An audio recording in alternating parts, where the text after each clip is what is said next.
Amis natifs et natifs du signe du taureau, on se retrouve pour cette guidance angélique juste avant la pleine lune du 25 mars.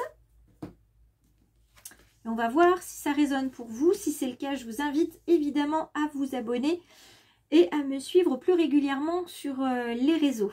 Nous avons l'ange des défis, l'ange de la gratitude, l'ange de la communication. L'ange des défis pour les taureaux, que vous soyez, que ce soit votre signe ascendant ou votre signe astrologique, c'est une carte qui vous annonce qu'il y a des défis à relever, évidemment, des difficultés que vous rencontrez et des difficultés qui ne feront que vous renforcer sur la construction de qui vous êtes, sur la reconnexion à votre âme et à votre chemin de vie. Ça peut vous arriver de douter de votre partenaire, de vous-même, de la situation professionnelle que vous avez. Ça peut vous arriver aussi de vous dire non mais là il n'y a rien qui va, tout part à volo, je comprends pas, j'y arrive pas, j'y arrive plus, je suis fatiguée, j'ai envie d'arrêter, je baisse les bras. Et là on vous dit, l'univers n'envoie jamais de situation suffisamment compliquées pour que vous ne puissiez pas les résoudre. Voilà. L'univers n'envoie pas de défis impossibles à relever. C'est certain. Derrière chaque défi, derrière chaque difficulté se trouve une forme de récompense parce que on va comprendre, parce qu'on va grandir, parce qu'on va gagner quelque chose. Derrière l'ombre, il y a la lumière. Derrière chaque proverbe, on vous le dit, après la pluie vient le beau temps. Hein, quand la pluie est terminée, on voit des arcs-en-ciel. La lumière ne saurait exister sans l'ombre. Donc la réussite, le positif, la gratitude ne saurait exister sans que on l'ait éprouvé. On ressent beaucoup plus de gratitude et de reconnaissance quand on a réussi quelque chose. Déjà, on ressent de la gratitude pour soi, on ressent de la gratitude pour ceux qui nous ont aidés, pour la situation qui s'est débloquée. On ressent de la gratitude pour l'univers qui nous a accompagnés aussi, parce que l'univers ne nous laisse pas tout seul face à cette difficulté, face à cet obstacle.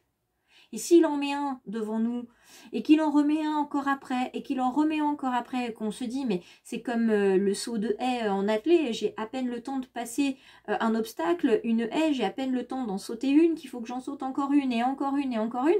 C'est parce qu'il y a plein de petites épreuves comme ça qu'il faut faire pour avoir à un moment donné un grand moment de répit, c'est-à-dire de courir jusqu'à son objectif le plus vite possible, de pouvoir aller au bout de la course. Donc là, la gratitude, c'est une carte qui vous indique que de toute façon, ça va bien se passer. Ça va se terminer de manière positive et on vous invite, les anges et moi évidemment, à faire un journal de gratitude. Surtout que vous pouvez remplir le soir parce que ça vous permet vraiment de faire un flashback sur tout ce qui s'est passé dans la journée.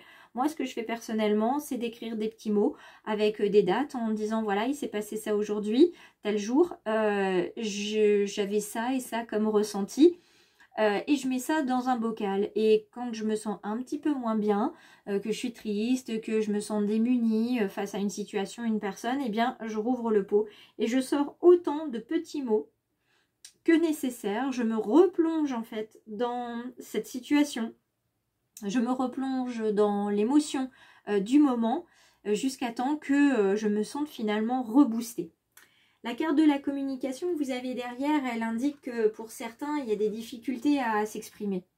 Si vous ressentez des chatouillis dans la gorge, si vous êtes enroué, si vous avez une toux nerveuse, si vous sentez que les mots restent bloqués dans la gorge, c'est que le chakra de la gorge est bloqué. Il peut y avoir aussi un blocage à cause de la thyroïde, hyper ou hypothyroïdie, et à ce moment-là, c'est un médecin qu'on va consulter en première instance. Et ensuite, vous pouvez vous tourner vers moi ou quelqu'un qui pourra vous accompagner pour purifier votre chakra. D'accord? Moi, je vais le faire sous forme de méditation ou avec une séance Reiki. Donc, c'est à vous de voir si vous avez besoin de moi sur cette partie-là. sachez que de toute façon, parler, ça ne vous pose pas de soucis. Vous avez des choses à communiquer, vous pouvez parler. Vous, ce que vous avez besoin, c'est de pouvoir partager vos idées, de partager vos opinions, de faire passer un message à votre entourage et quelquefois, eh bien, vous avez des difficultés à faire entendre votre voix. Mais ça, de toute façon, ça va se tasser petit à petit parce que vous aurez compris quand ça ne va pas et vous pourrez le dire. Quand ça va, il faut le dire. Quand ça ne va pas, il faut le dire et il faut clairement énoncer ce dont vous avez besoin. Ça ne va pas parce que j'ai besoin de. Demandez de l'aide à votre entourage, demandez de l'aide à vos anges, demandez de l'aide à l'univers, mais surtout n'hésitez jamais à demander de l'aide. Les amis taureaux. Je vous retrouve sur Facebook, Instagram. Évidemment, j'attends vos commentaires, vos likes. Et puis bien sûr, j'attends de vous voir vous transformer les belles âmes taureaux en petites étoiles, c'est-à-dire en abonnés de cette chaîne.